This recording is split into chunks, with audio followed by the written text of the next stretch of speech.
Dave Manzano Sr., your 2025 GSAR President, along with our CEO, Virginia Tuttle, and our fantastic staff.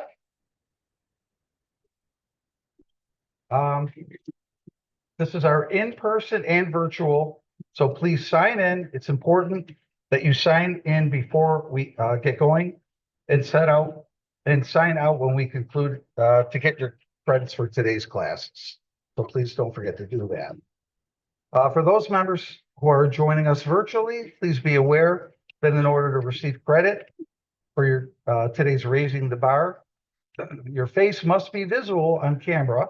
No ceilings, foreheads, or feet, please. You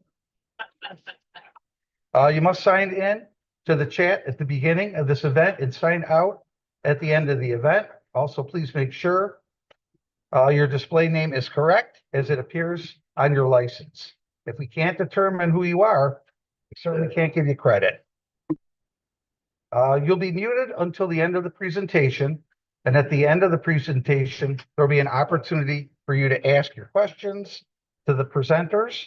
You can also submit questions via the chat, and we'll make sure that they get addressed. Okay, members, joining us on Zoom, little housekeeping things here. May not be driving, shopping, exercising. Got to do this, guys. Golfing, although if you golf today, God bless you. Swimming, walking around, showering, or anything else. Wow, guys. That involves inappropriate removal of clothing. Believe it or not, we've had this before. Anything else deemed inappropriate for a classroom setting. If you're engaging in any aforementioned behavior, you'll be removed from Raising the Bar and forfeit credit of the session. Okay. Similarly, members may not engage in any disruptive, derogatory, or profane language. GSR has a zero tolerance policy for this behavior, and you'll be removed from the event and forfeit of credit in the session. Oh, they got all that out. Wow. Okay. If you attend all 4 Raising the Bars or 3 Raising the Bars and Community Day, which will be held April 11th at the Embassy, you'll be eligible to receive a 20% discount on your 2026 local GSA. Thank you to this morning's sponsors of our first Raising the Bar, Lang Law.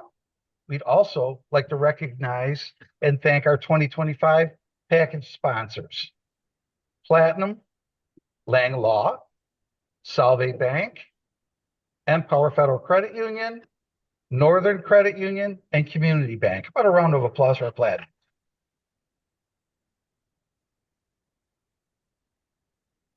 Our gold, Americu, Supreme Lending, M&T Bank, Tompkins Community Bank, Heman, Howard and Cattell, Fulton Savings Bank, Geddes Federal, Genesee Regional Bank, and Premium Mortgage. How about a round of applause for them?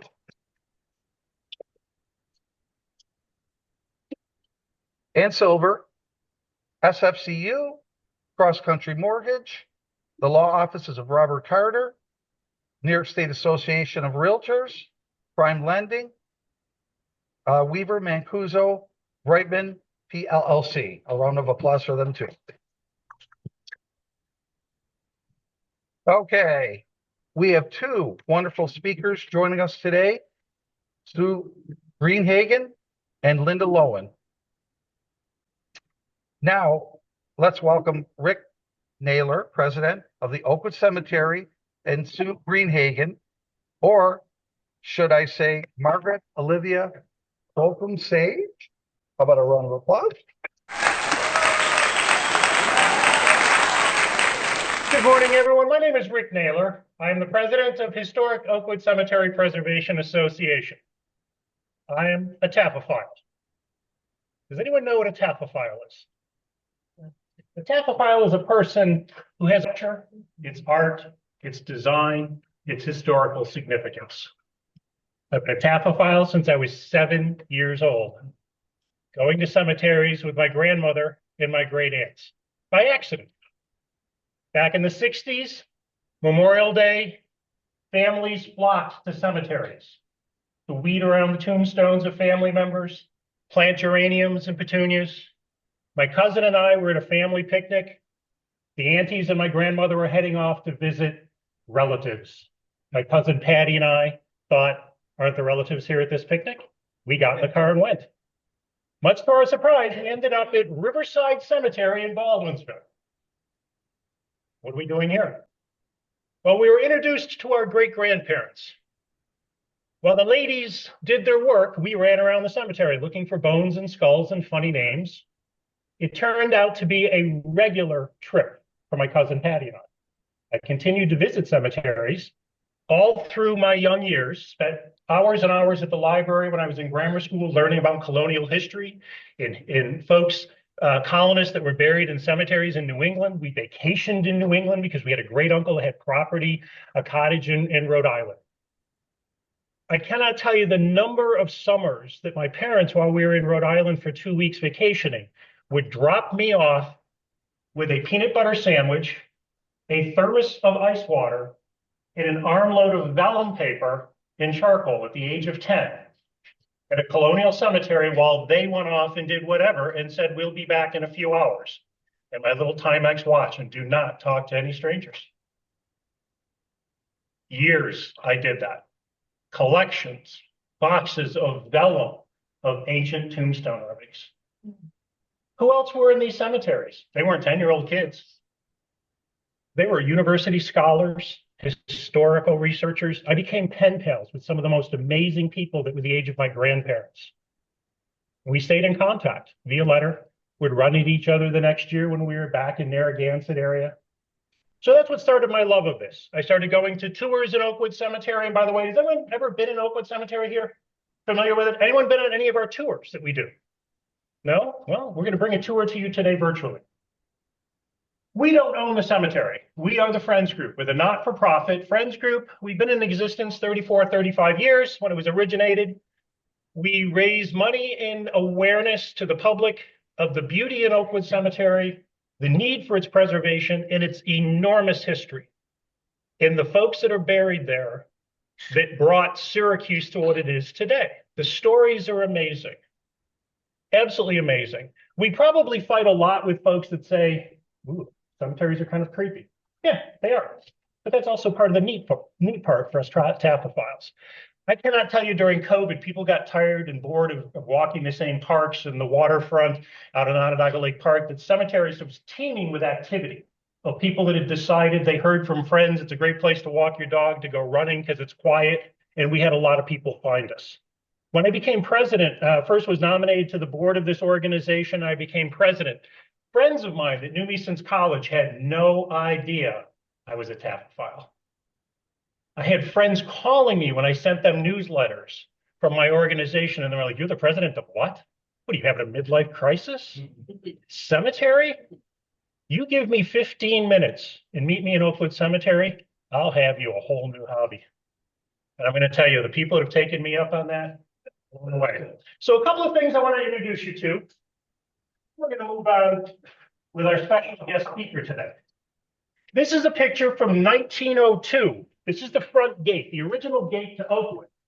This is the ramshackle, covered with graffiti entrance that you see on 81 as you drive by, in sad state of disrepair. Unfortunately, there is a lot of issues that the cemetery can't do anything about it. It's a railroad bridge. It belongs to the railroad. It's also boxed in by federal property being next to the highway, the railroad property, which is guarded. Everyone know that from 25 feet from the center line of a railroad track, 25 feet on each side is private property and no trespassing. You can be arrested for standing within 25 feet of a railroad track. Yeah, this way. I heard from some city folks that once 81's taken away there, they're going to break the address. No, That's incorrect. that's incorrect. That was something everyone was hoping for, wishing for, isn't going to happen. What a lot of people don't realize is that end of the cemetery was closed when 81 was put through. When 81 was designed and built in the 50s into the 60s, there was no preservation. Federal preservation came into being in law in the late 60s into the 70s. So people are like, how did this happen? Oh, this happened to millions of properties across the country. So this is, and next to that gate is what is the superintendent's house. It's no longer there. It's gone. Okay, so there's the front gate. This is the mortuary chapel. Still stands in Oakwood. Unfortunately, when that end of the cemetery was closed because of 81, it was boarded up. Same thing with the old office building that's in rack and ruin down there, was abandoned. And the cemetery was moved into the office building on Comstock. We fight tooth and nail to do what we can to preserve this building. Unfortunately, it sat wide open for about 10 years and was vandalized. There is nothing inside except mountains of graffiti, a lot of dirt and crumbling stone. But we do our best to preserve it, to protect it. It is boarded up and secure.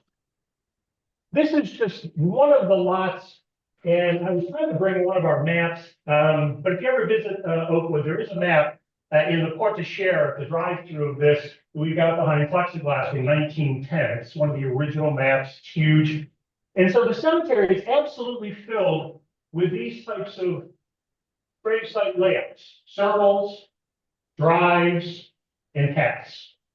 When Oakwood was first originated in 1850, and it wasn't open until November 7th of 1859.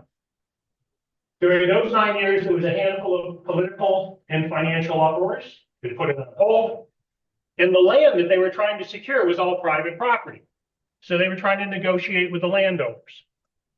There was a need for this cemetery to be built because there were 4 main cemeteries in Syracuse in the mid-1800s that were completely filled, no more room, and needed to be closed.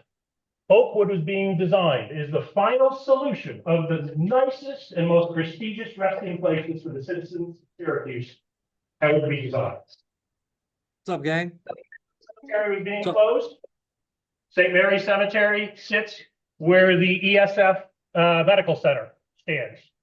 St. Mary's was closed. It was moved up Genesee Street to DeWitt. The old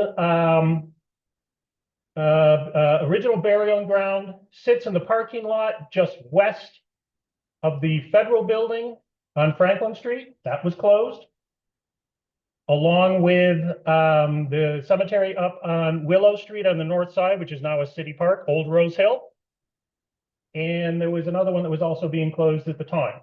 So when folks visit Oakwood and they know that the very first burial was actually November 9th, 1859, 3 days after the dedication, people will see tombstones of people that died in the 1840s, 1830s, and they'll say, I thought the cemetery didn't open until 1859. The families exhumed the bodies from these other cemeteries, moved them to Oakwood. So it is a beautiful location, beautiful spot. The history is absolutely crazy. If you ever get a chance and see a map of it, and you see all of the circles and the paths and the carriage routes, which as you walk through the cemetery, you can still see the depressions in the lawn of where the old cobblestone paths are. Some of the original roads that are cobblestone with side drainage that now with all the heavy rains are starting to actually come up again, that we can see those. And we point those out with the different tours that we do. So the cemetery land was all acquired. It's segments. Right now, the cemetery runs at 190 acres. They're still burying there today. A lot of people think that Oakwood Cemetery, they see it by what's known as the old Manley Field House, corner of Comstock and Calvin. But the cemetery actually is bordered by the SU, Calvin on the south, 81 on the west, Comstock on the east. That whole cemetery is today Oakwood Cemetery. Morningside Cemetery is the section near the corner of Oakwood and Comstock and Calvin. That was actually taken over. The two cemeteries merged together into Oakwood sometime back in early 1900s, 1920. So kind of interesting. We have a board over here. We have some newsletters. Please help yourself to the newsletters. There's a few of our current ones from last year. There's some older ones. They all have great stories. We always highlight some interesting folks in the cemetery on our newsletters. There's some great photos of the mausoleums. There's also 2 books that we sell. There is this was written on the 150th anniversary about Oakwood. It has a lot of different stories. There's also an interesting map included inside, some nice photos. We sell that book, including tax, for $17. This little paperback is the Guide to Trees in Oakwood Cemetery. This is actually written by an ESF student. This was her senior capstone program. So she wrote the book, all of the hand-done leaves and barks that are broken down of all the trees and varieties you can find in Oakwood, including a hand-drawn map that she has put all of the trees, so you can actually walk through Oakwood with your little book, find a tree. The book was edited by Dr. Cole, who does our annual tree tour for us. So she asked us if we would help her publish it, just so she could print 100 copies as her capstone.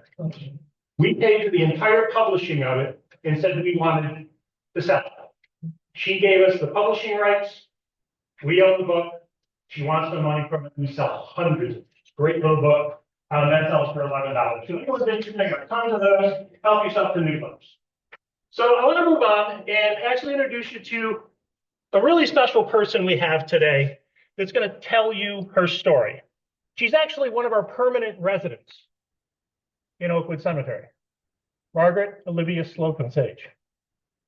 We got her out today. She looks great for her age.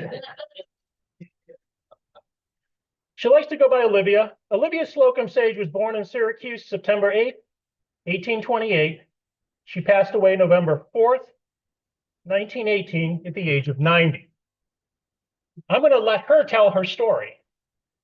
And it's mind-blowing when you think that this is one life story, one of the people that we have as a permanent resident in Oakwood. And she's going to introduce you to some of her other friends.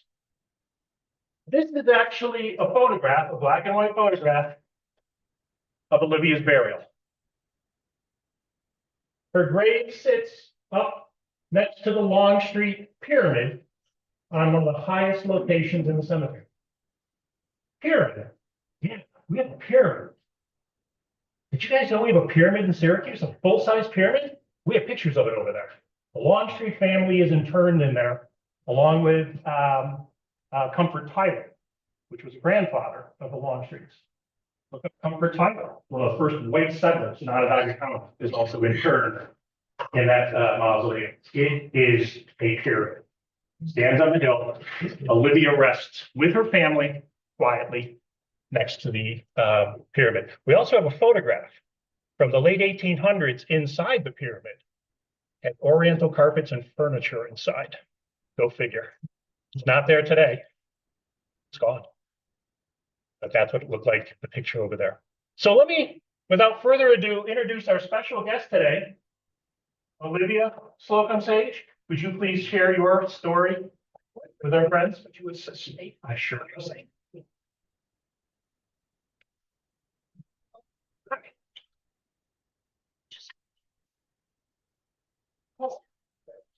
Well, good morning, everyone. Oh, being dead isn't as easy as it looks, you know. I need to get set up here so I can talk to you and not be afraid of falling down. Let's see. Okay, I'm going to sit right here and try not to fall off the stool. You will pick me up, sir. I'm grateful for that. Well, we're going to have a little virtual tour of Oakwood Cemetery, but let me just, there I am, Margaret Olivia Slocum Sage, and I prefer being called Olivia.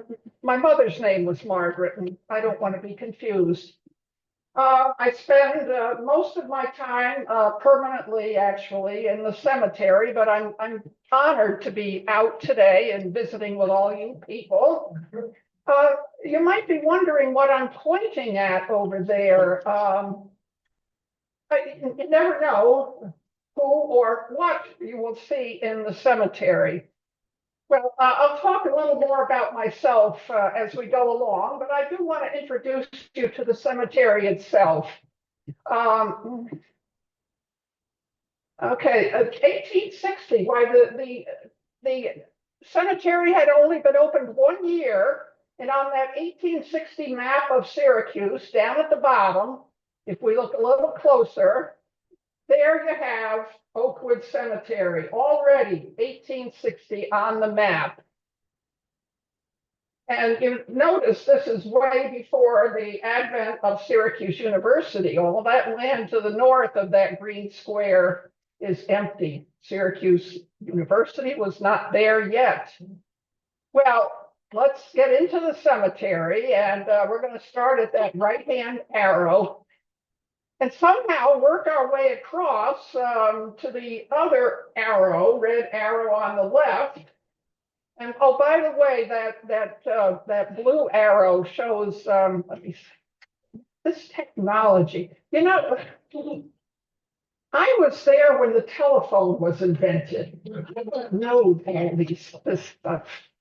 Oh, okay. Well, as Mr. Naylor mentioned, that gate was the original gate on the west side of the cemetery.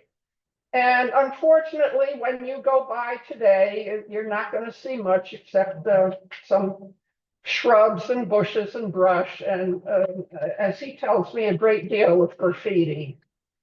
So our entrance is on Comstock. That's today's entrance that everyone uses. And we got to get ourselves over to the chapel. And I want you to just take in some of the beautiful scenery as you walk along. And oh yeah, there's the chapel. It's just around the bend there. Oh, it's a beautiful building. It built in 1879. It's made of Onondaga limestone, appropriately.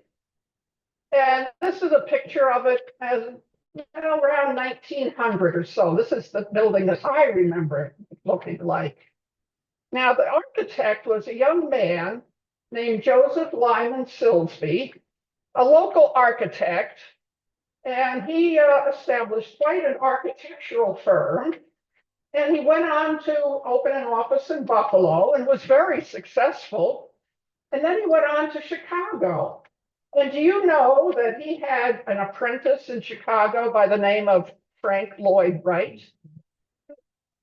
Yes, and the design of the chapel was, he called it, medieval Gothic with Romanesque elements. Quite elaborate. And that tower is 70 feet high. Can you imagine? All Onondaga limestone. And there in the front is the entrance and the porte cochere. Oh my, I haven't spoken French in decades. Well, anyway, the porte cochere is the front entrance. And if you look, you will see a doorway. Now, you might notice this doorway does not have a doorknob or handles. You see, it had to be locked from the inside due to vandals trying to break in. That is one of the serious problems that the cemetery has.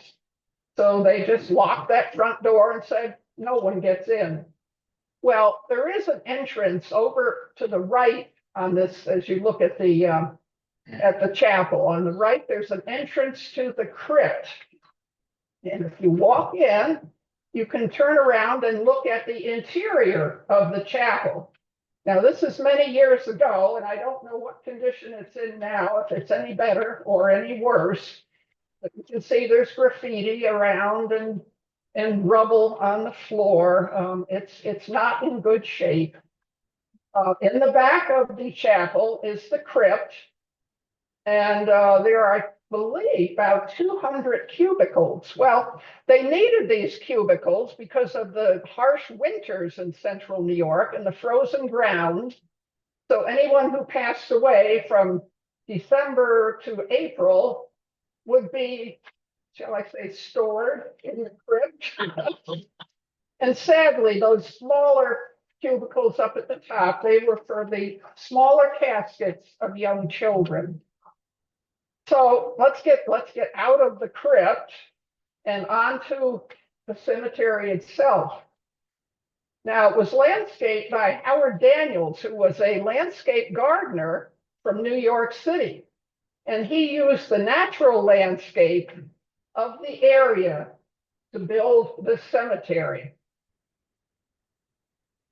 The Rural Cemetery Act of 1847 allowed for commercial burial grounds. That means cemeteries could be established that weren't owned by the municipality, they weren't owned by a church. And by the way, they were called graveyards or burial grounds. Now, 1847, commercial areas were known as cemeteries. And Oakwood, formed in 1859, went right along with that movement, the rural cemetery movement, and I guess you folks might call it green space. After all, the center of Syracuse, back in the 19th century, if you were downtown, it would be dust galore in the summer, and they had animals marching up and down the streets, and you know what they leave. And garbage, people threw their garbage out the window. They didn't have garbage pickup like you folks have today. It was not pleasant living in the cities, any city in the United States. So to have this rural cemetery, it was having green space, a park, took about 2 miles from the center of downtown. And folks would go and they would bring a light lunch, and they would sit and have a picnic and sit and talk to their ancestors. Well, there's one of the trees, one of the live oaks in Oakwood Cemetery. It's one heck of a large tree. A lot of these trees are gone now because of that Labor Day storm in 1998. You can see a tree stump right there. That might even have been the tree that lovely young lady was leaning against, gone in that storm. Well, let me show you what was going on. Trees were snapped mid-trunk. They were snapped off right at the base. They were uprooted. And this took place over the whole of the cemetery. And it was devastating. Over 1,000 trees were lost. There is a video. These pictures are from a video that is on YouTube. And it says at the bottom, the Labor Day storm of 1998, 28 minutes of looking at what looks like a war-torn area. Oh, that was so devastating. Well, anyway, let me introduce myself. There I am. And as I said, you may call me Olivia, and you may ask questions anytime that you would like to. Now, I was born right in Syracuse, and there you see my mother, upper left picture. That would be Margaret, and then my father, Joseph Slocum, and then my brother, Joseph Germain Slocum, is the bottom picture. Now, father, he was an investor back in the 1830s, 40s, 50s. He invested money and he made money, but then he also lost money. So we never knew exactly what our financial status was at any one time. The picture on the left of the First Presbyterian Church, well, that was right next to our house, which is that little brick building that you see off in the bottom right of that postcard.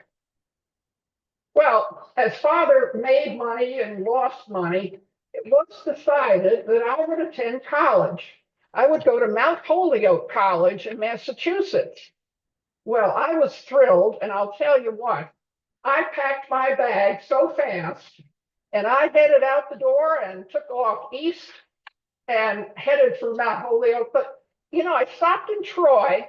I wanted to visit my father's brother, my Uncle Hiram, just to stop and say hello and tell him how excited I was. Well, I no sooner got to Troy than I came down with some sickness, and I was in bed for 3 weeks, deathly ill. There went my chance to go to Mount Holyoke. But Uncle Hiram saw how disappointed I was, and he said, well, Olivia, how would you like to go to a local school? I will pay for your tuition. I said, yes, Uncle, as fast as I could. And there's my picture on the upper left as a young lady. I attended the Emma Willard School, which was then known as the Troy Female Seminary. And I'll tell you, there is Mrs. Willard, I learned a lot. And I don't mean just book learning. I learned from Emma Willard what women could do, what women could be, and how they should go about attaining whatever they want. She made us very strong in our outlook, in our attitude. So I graduated, I think it was in 1847. I don't, do you remember what year that was? I think you were there, weren't you? 1847. Well, I found that I liked children, so I decided to be a teacher. And I went to Philadelphia and got my first job. And there I am, the students, the 8th grade students at a Philadelphia school. And I think that's me over there on the left side in the back row. Well, that many students. I was overworked and underpaid. Sound familiar? Yeah, so I had to take a year off. I was only a teacher there for 1 year, and then I had to take a whole year off to recuperate. So I came back to Syracuse and I got jobs as a governess, a nanny. I like children. It was okay. It was good. And then the financial panic of 1857 hit. And well, father lost a lot of money. We had to sell, sell our house on the west side, on West Jenny. Mother moved to Troy to be with Uncle Hiram and the family out there. And I took a job as a governess, and I wound up as governess for the Longstreet family of Pyramid fame. I was a live-in governess, so I lived in their home, which was called Yates Castle. Can you imagine? I was living in a castle. What an experience that was. Well, the Longstreets were very kind, and they would give me a weekend off every now and then, and I would go over to Troy to visit Mother over there. And there was this one weekend, Uncle Hiram arranged for me to meet a young gentleman. His name was Russell Sage. He was from Troy, but he had moved to New York City and was in New York City business and whatnot. I didn't know too much about him. I knew him from the past, but well, anyway, we were introduced, and he seemed to take a liking to me, and I found him to have a rather charming sense of humor, and he was sweet and kind. Oh, and by the way, did I mention that he was very well? In fact, that those millions of dollars translate to billions of dollars today. Yes, that was the Russell Sage. Now he made his money in real estate. Take note. And railroads and the stock market. Well, we hit it off very well, and in 1869, he and I were married. Now, this was his second marriage. His first wife had passed away. So we married, and I moved in with him in his Fifth Avenue apartment in New York City. Can you imagine? Fifth Avenue. Oh my goodness. I was the queen of my domain. Being so wealthy, he made sure that I was comfortable and had everything that I needed. But, well, he never let me have any money of my own. And I had a lot of charities and good works that I wanted to do, but I never was really able to do anything. You see, in religion, he was a devout miser. That's the best I can say of him. When he died in 1906, we were married for a long time. Oh, and by the way, let me tell you, we were opposites, I would say. He liked cats, I liked dogs. I liked fine furniture and oriental rugs. He would bring home some old buffalo skin, throw it over the back of the sofa, and all these moths would fly out all over, just to annoy me. Well, my revenge was on our first anniversary. I moved my mother in. And she remained for the next 26 years. Yes, well, in 1906, Mr. Sage passed away, and his funeral was in Troy. It was very, very sad until I remembered that I would be the sole benefactor that helped curb the pain. Now, he is buried in Oakwood in Troy with his first wife, Maria, his first true love. And he's in a mausoleum that has no name on it.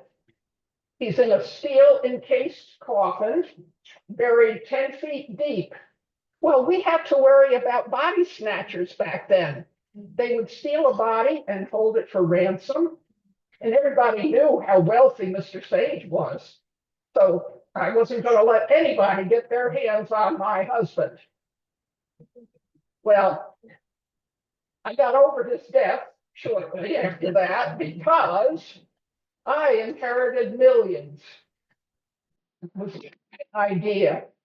Oh, I can imagine when I organized that, Mr. Sage must have been spinning in his grave. It makes me chuckle to think of him spinning in that grave. Yes, it was 1980. I passed away. And it was a very quiet funeral. It was in November and it was very chilly. And Chancellor Day from Syracuse University read the rites.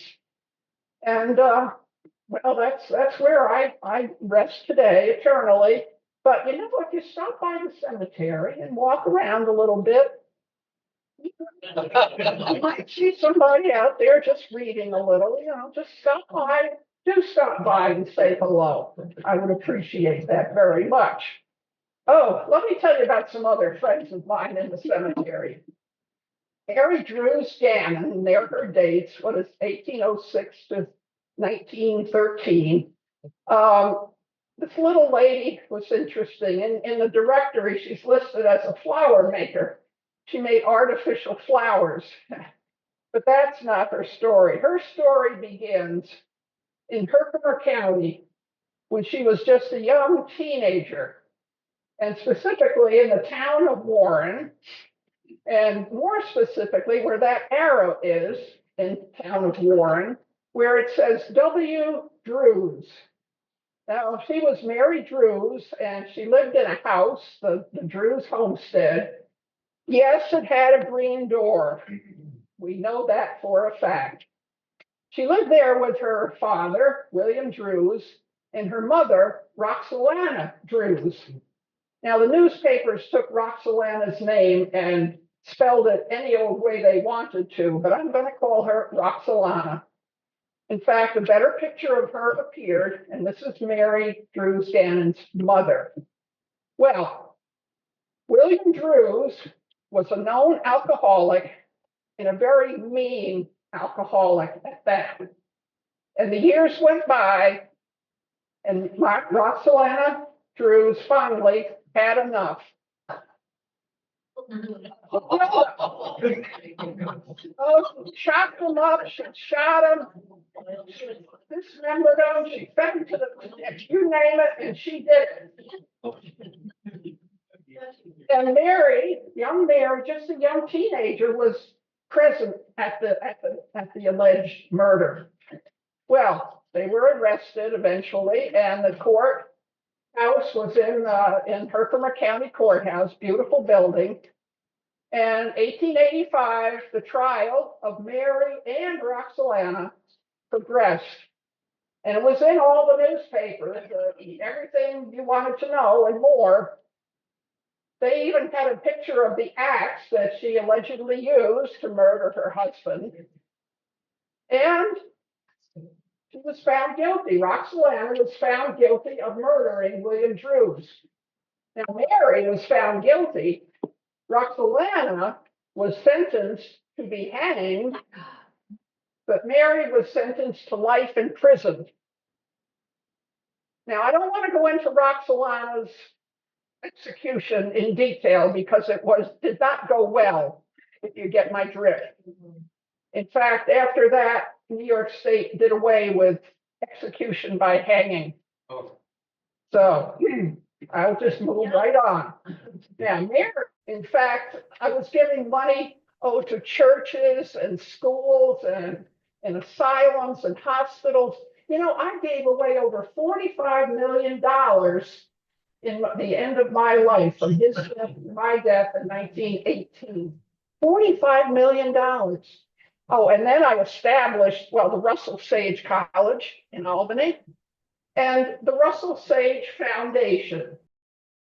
She was convicted and sentenced to life in prison. She was sent to the Onondaga County Penitentiary. And you're all thinking Jamesville. No, the Onondaga County Penitentiary at that time was in downtown Syracuse. There it is. And if you look at the map, it's at the corner of Lodi and Pond. That whole big block there is the Onondaga County Penitentiary, which wasn't moved until around 1900 or so. And if you look at it today, it's completely gone. Well, Mary was transferred from the penitentiary out to Auburn in 1893 to continue serving her sentence. But in 1895, the governor, Levi Morton, pardoned Mary Drews. Mary came back and settled in Syracuse, and she continued, she made artificial flowers and continued to just live her life. She married a man named John Gannon. He was an abusive alcoholic, but he died, good riddance. And she lived till 1913. Now she's buried in Oakwood. She does not have a headstone. So if you go and look for the headstone, there is none. But do stop by and just think of her for a few minutes about her life and what she had to go through. Okay, well, let's keep moving along. Oh, the Barnum family. Let's see, Barnum. Who was that? I think it was, let's talk about Henry A. Barnum. And born in Janesville, and those are his dates. Well, he started out as a principal of a school, the Syracuse Academy, and he was also trained in law, but he only practiced a little. You see, the Civil War broke out, and he joined the Union Army in 1861, and he was recruiting for the local regiment, the 12th New York Regiment, and he went off to war leading as a major in that regiment. Now, one of the first battles his regiment was in, I'm going to show you a map. Hold on to your chairs. It gets complicated. But the regiment was, well, you can see that there's a little yellow. Oh, I don't know how these things work. Anyway, I'll go back to that. There's a little yellow, well, let me try put it, can you see the circle? That's New York. And they're in the blue and they're facing the red of the Confederates. Now, this is called the Battle of Malvern Hill. Now, later, many years after the war, I was on a trip, vacation, and I went to this battlefield and with a small group of people. And there was a battlefield guide there. And I looked around, there I was, the Battle of Malvern Hill. And I said to the guide, "Where's the hill?" And he said, "Well, ma'am, it's right straight out there. Look, see it?" And I said, "Young man, you come up to central New York and I'll show you a hill." We moved on anyway. Major Barnum was severely wounded at this battle. In fact, there were newspaper reports that he had been killed. Okay, the underline, the yellow part says he died down there. Another one, tribute to him. They had his last words, that he had died on the battlefield. Well, actually, he survived and was taken prisoner. And reports came back that he had died in prison even. Well, you know, there was the body of a soldier, a dead soldier, was returned to Syracuse, and it was said to be Major Barnum. And the body was buried in the plot, the Barnum plot. And it turned out when Major Barnum said, "I'm not dead," they realized that they now have an unknown soldier in Oakwood Cemetery. And that headstone, there's the big family headstone, and behind it, there's a very special plaque. That's for a Medal of Honor, which Colonel Barnum was awarded. In 1863, he was awarded a Medal of Honor for his service and leading his troops while being wounded. And that's an example of the medal, which was delivered to him. What's the date? What does it say on that date? It's like in 1880 something. Yeah, a lot of the Civil War soldiers did not receive their medals physically until many, many decades afterwards. Well, he eventually became a general, so I can call him General Barnum. And he loved having his picture taken. There's two of them with the flags of the regiment. And he would sit for his portrait. It was like, don't get between him and a camera, because he will knock you over to get his picture taken. Even on that right-hand picture, even on a bad hair day, get my picture, he would say. Now, remember I said he was severely wounded. He was wounded in the hip. And this picture shows that wound. And it dogged him for the rest of his life. Periodically, it would become infected and he would have to go to Albany and have it treated. And it was very painful for him for the rest of his life. So they developed, to alleviate it getting infected, they developed a cloth rope that they would run through. And, he could do that himself, or someone could do it for him. That was one of his favorite party tricks. The life of the party, always. But his wound was so special that he survived it and endured it for all his life that he actually made the history of the medical history of the Union Army in the Civil War. And in fact, his hip bone was preserved and is now in the Medical Museum in Frederick, Maryland. So if you want to go see his hip bone, there it is. Now, after the war, he dabbled in politics. Of course, he was a businessman, but he dabbled in politics. And right after the war, in November of '65, he ran for inspector of state prisons against another veteran of the war. And he won. He had 53% of the vote, and Colonel McNett quite a ways behind. And there was one ballot cast for my favorite candidate, Nick's no good. One vote in all of New York State. Do I have any water up here? Yeah. I believe you folks call this BYOB. Just have to hang on a second if you hold that, sir. Okay, just excuse me while I wet my whistle.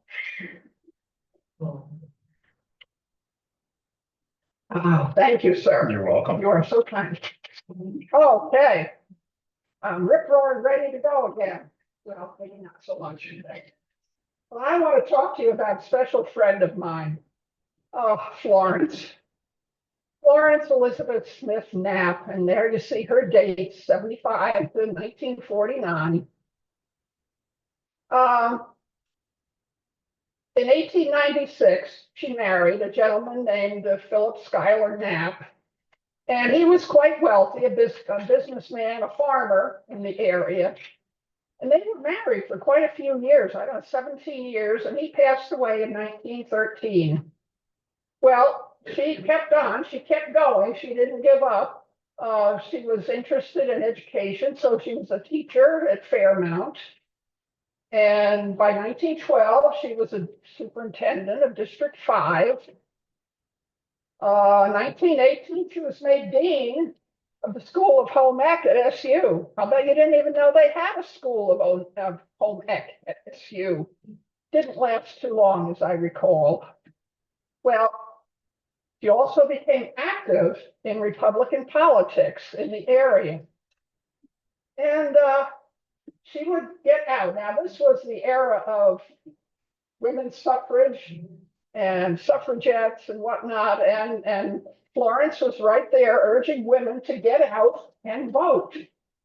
And in 1924, you see her there on the left, she was running for Secretary of State of New York State.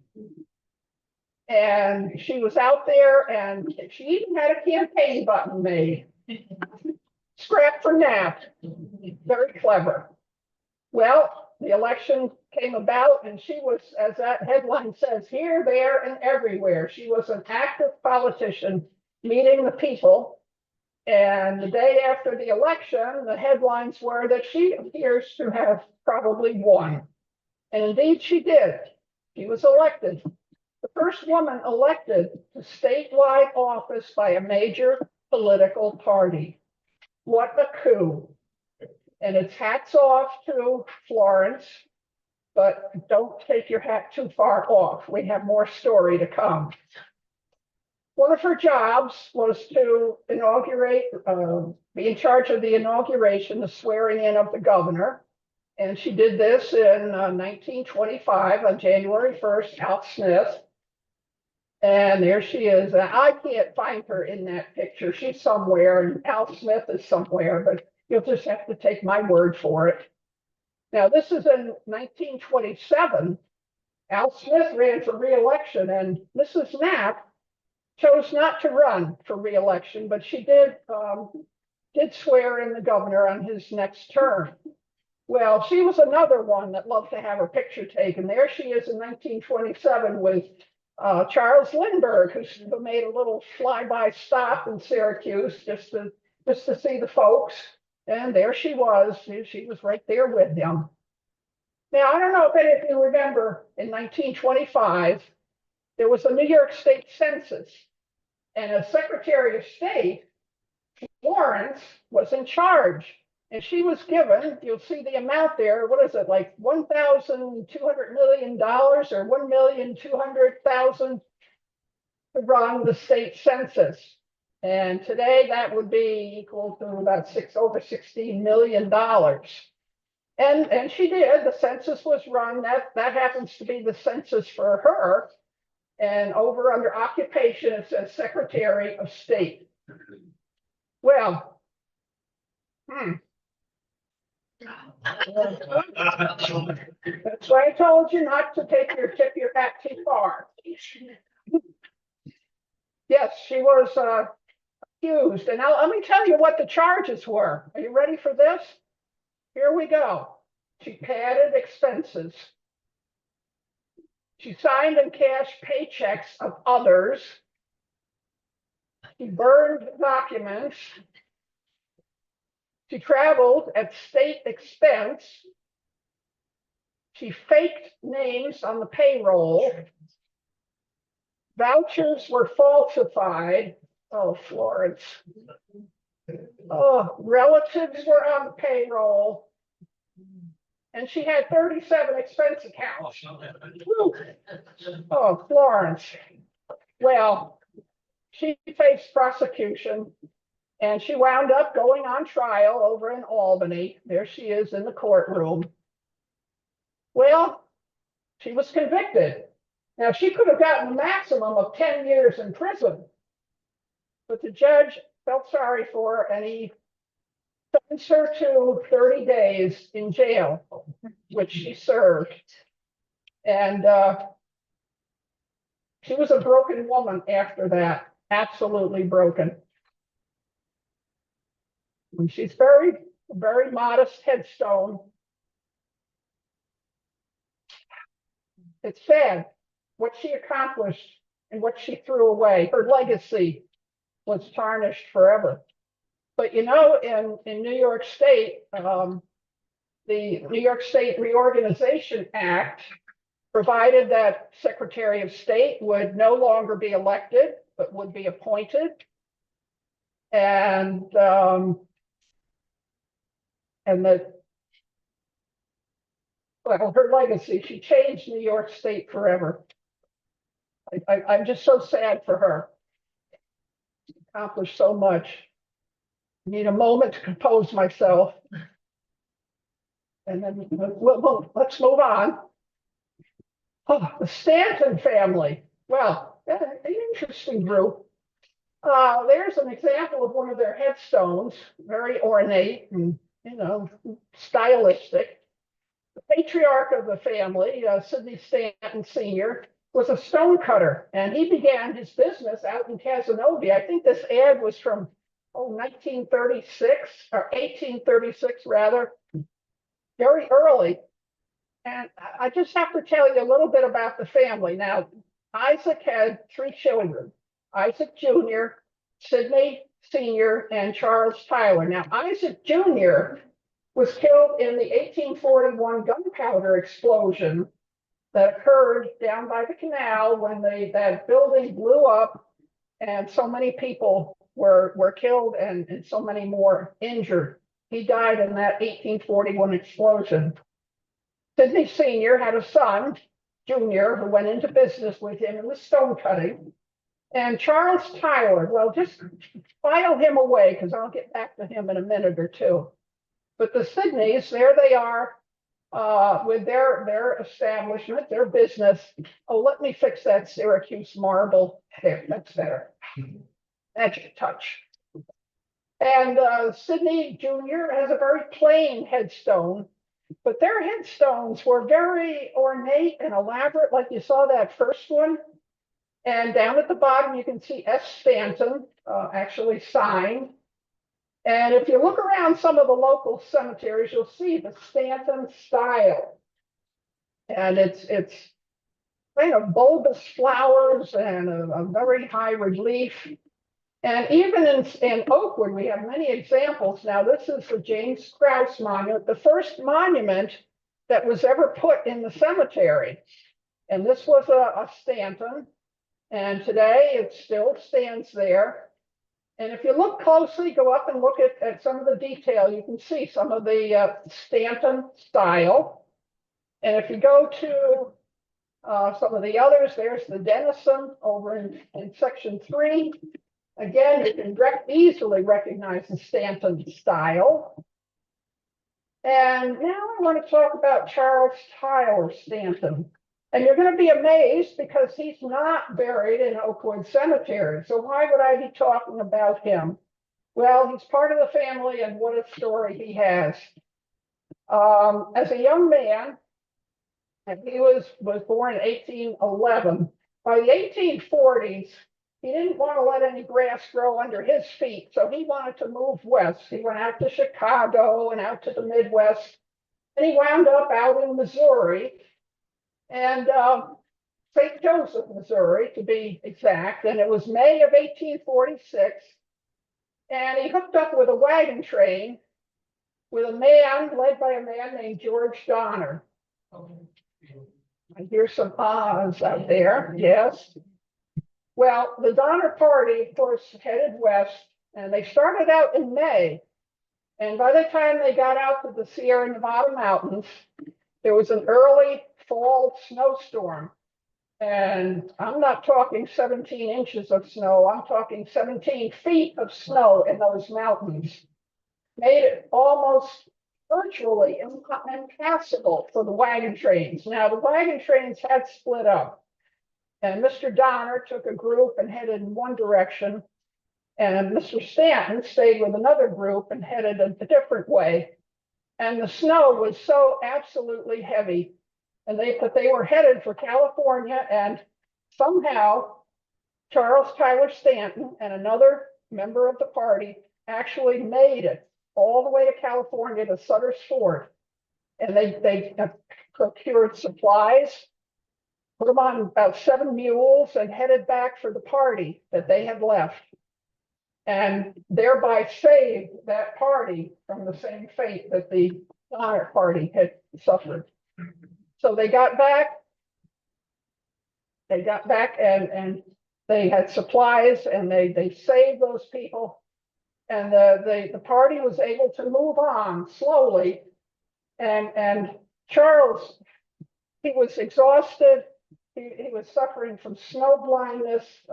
He was malnutrition set in, and he couldn't keep up. And he would catch up to the party, and they would move on, and he would catch up. And there was one time, his last words to them were, "I'll see you soon." And he was never seen again. He could not catch up to them. Well, he perished in the snow in the mountains. And a rescue party went out the next year in February of 1847 and found remains. In fact, there was an article in this magazine, a 1944 magazine, and up at the top, you see the headline of the article, Donner. What does that say? Who can read that for me? Okay, there was a relic found, and it was a Bible. Now that's a descendant of the Stanton family, Mrs. Austin, holding the Bible. It was found in a pile of clothing on the ground, and in that Bible was the name Charles T. Stanton, Syracuse, New York. So they were able to know those were the remains of Charles Stanton. And that was his Bible that he carried with him. And he was recognized as a hero for going and getting the supplies that saved the one group of the Donner Party. Where's that water there? Mr. Naylor. Mr. Naylor.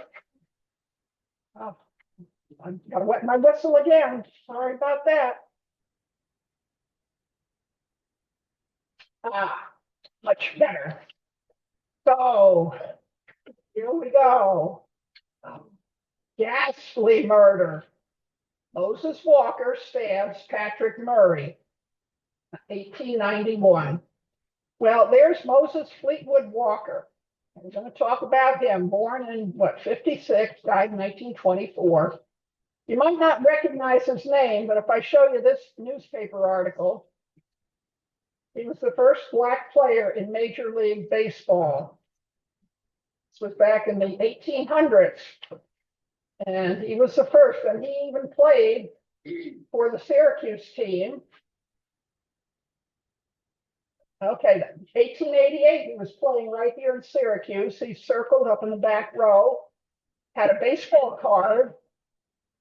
Next year, he's still playing for the Syracuse Stars. And the position he played was catcher.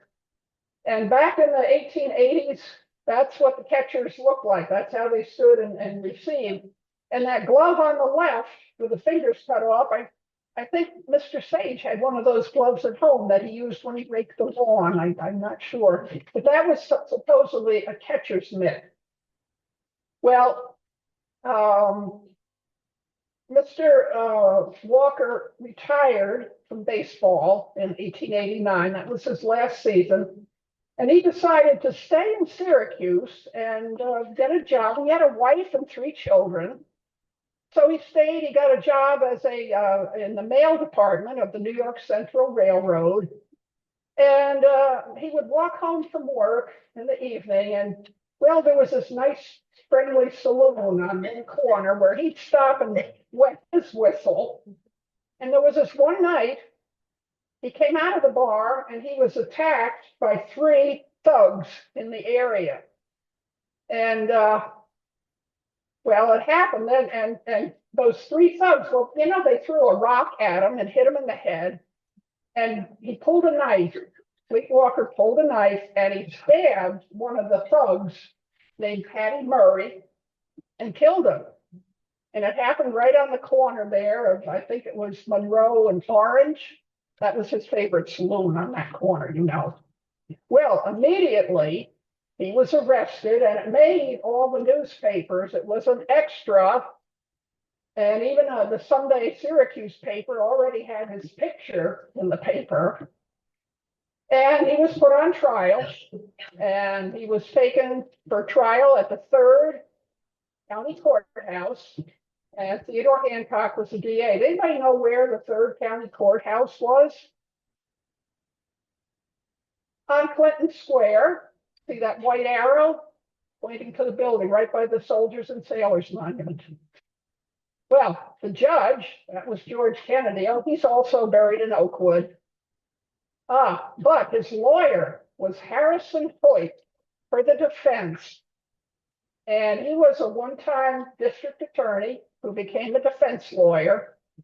And he put up quite an interesting argument. Now, the defense he put up, number one, he attacked Patty Murray's character. Well, Patty Murray was just a common thug in the neighborhood, and Hoyt went right after him.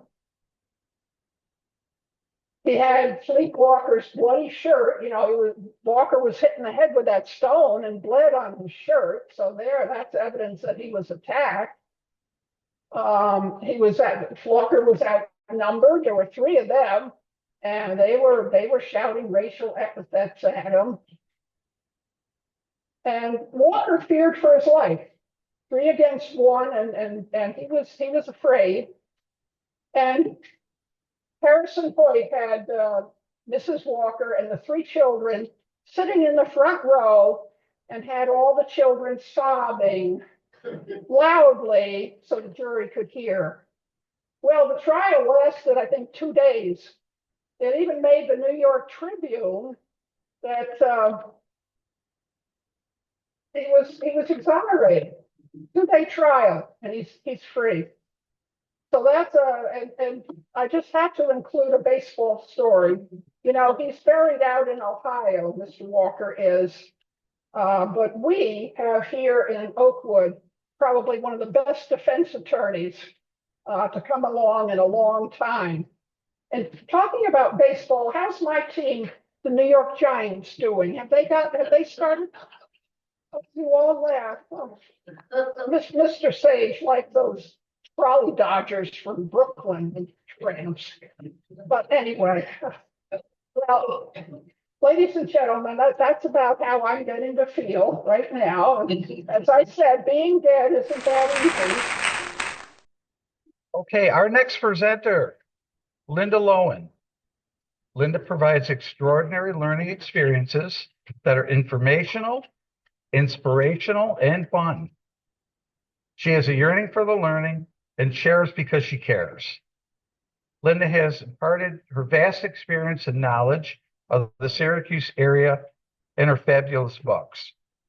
Her entertaining and engaging energy will empower agents to increase their professionalism, productivity, and profit all across the greater Syracuse region. Linda's positive and powerful stories have audiences laughing while learning and leave the participants with knowledge that they didn't have when they entered. With no further ado, Linda, how about a nice round of applause?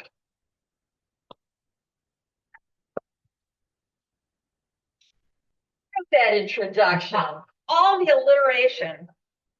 Damn, I love this town. Okay, I'm actually here to sell bags. No, this came from Blue Q. I don't know if it's still available, but I do like it.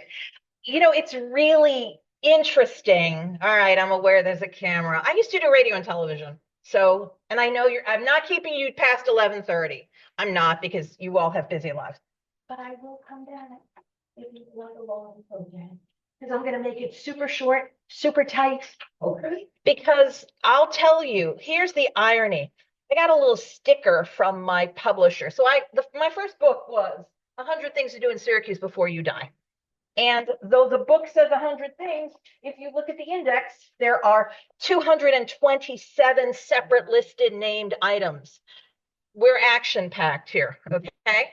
And then I wrote the second book, Secret Syracuse, A Guide to the Weird, Wonderful, and Obscure.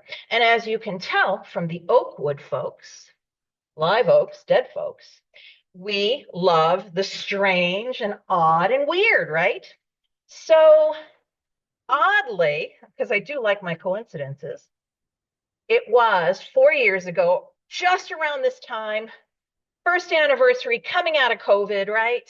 And I've been asked by a publisher in St. Louis, who knows nothing about Syracuse, but knows nobody's ever written a travel and tourism guidebook about Syracuse. We are too small for Fodors, we're too small for Frommers, we're too small for Lonely Planet. So they approached me. They said, would you be willing to write a book? And I said, yes, I would. Now, the interesting thing is that, again, a publisher who sits in an office in St. Louis, this book exists for well over 100 cities and areas across the country. Some of them you'll know, Washington, D.C., Chicago, Seattle. Some of them maybe you don't know, 100 Things to Do in Bend. Anyone ever been to Bend? You know where that is, the state? No, Oregon, I didn't. Or the Upper Peninsula, where's that? Michigan, thank you. I'm always saying Minnesota.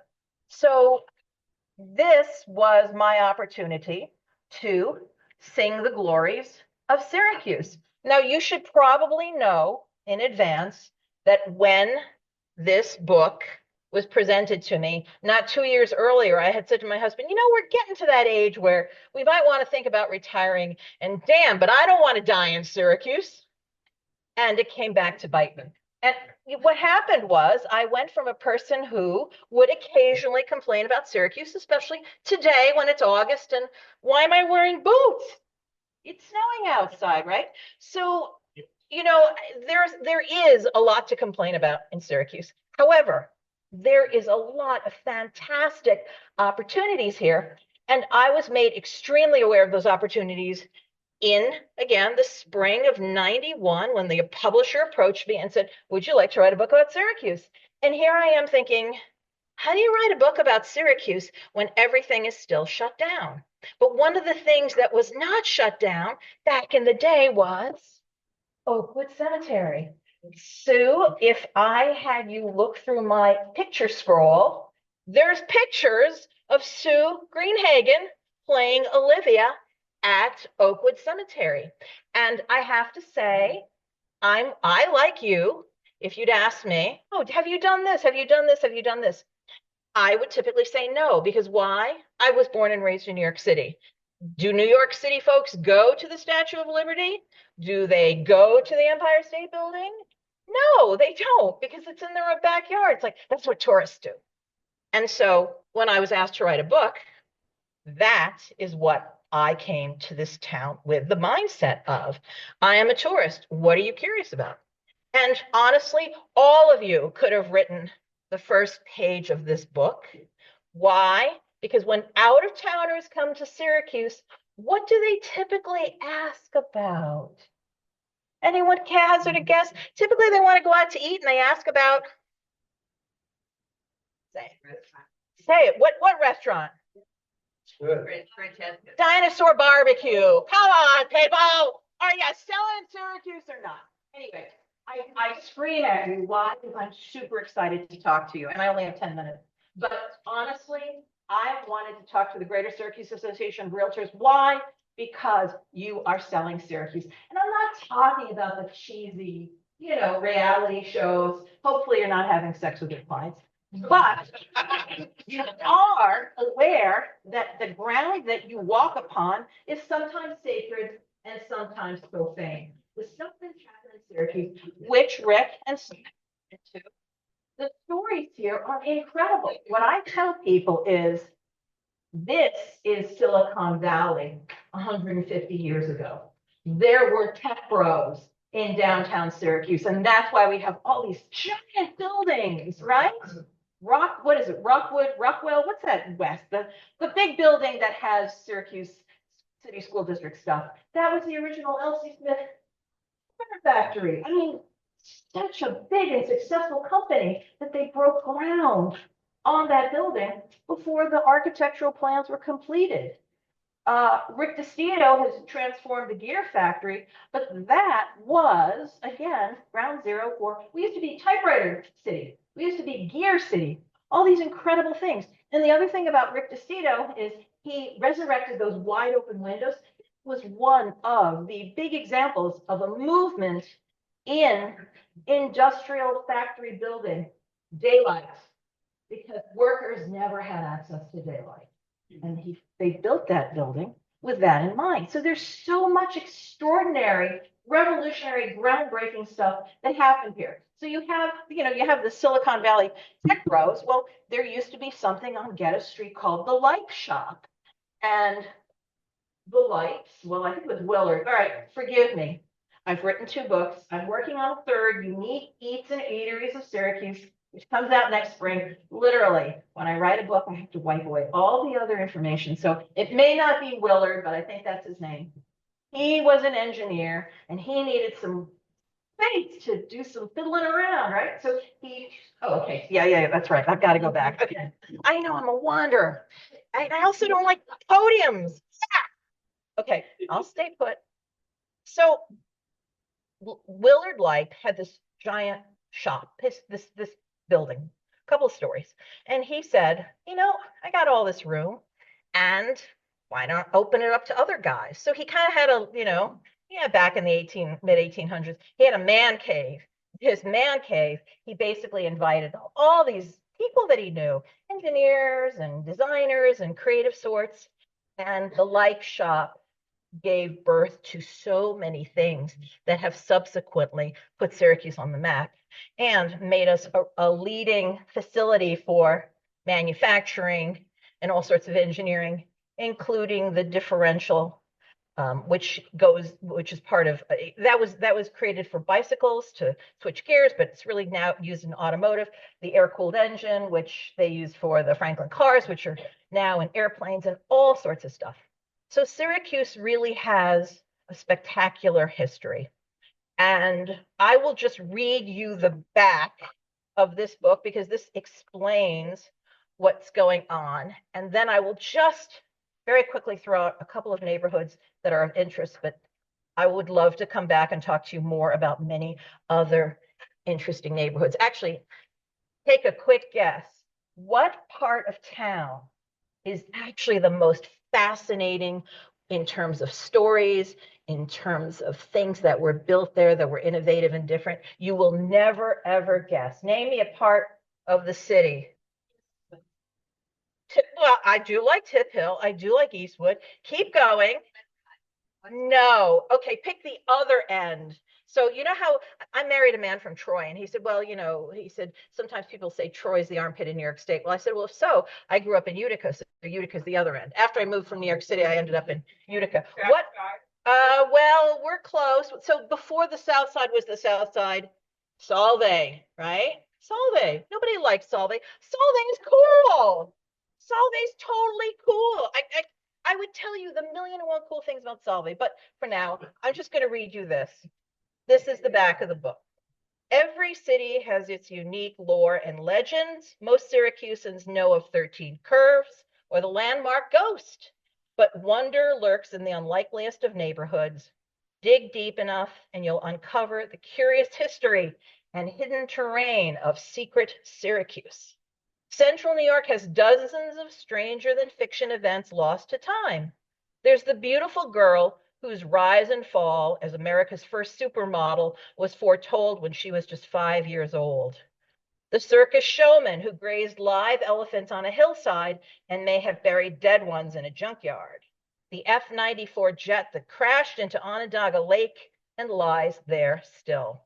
The wealthy playboy who spent a fortune building the world's most beautiful nightclub. It's the one picture that I paid for from the Onondaga Historical Association, which charged me $85 to use a photo and then $35 for another fee. I couldn't afford to fill the book with pictures because there's like over 180. But that was that world's most beautiful nightclub. You have to see it. It's the most gorgeous thing. So with Secret Syracuse, tour a carriage house turned English manor, visit the village library that houses a real Egyptian mummy, descend Depression-era stone steps to hike the Grand Canyon of Syracuse, explore a street of charming 1920s era homes that can't burn down. Find out which leafy suburban community sits atop the ruins of a secret government installation. Anyone want to guess? No, but Split Rock is warm. Whether you're a newcomer or lifelong resident, you'll be captivated by offbeat stories and over 100 stunning images by award-winning photographer Sandy Rowe. Secret Syracuse's history with a touch of whimsy. Things you never knew about Syracuse and now will never forget. I'm gonna leave you there because I want you to go home. We all have busy lives. I know if you have 11:30 on your calendar, you want to be out at 11:30, but I'll come back if you'll let me. Yeah.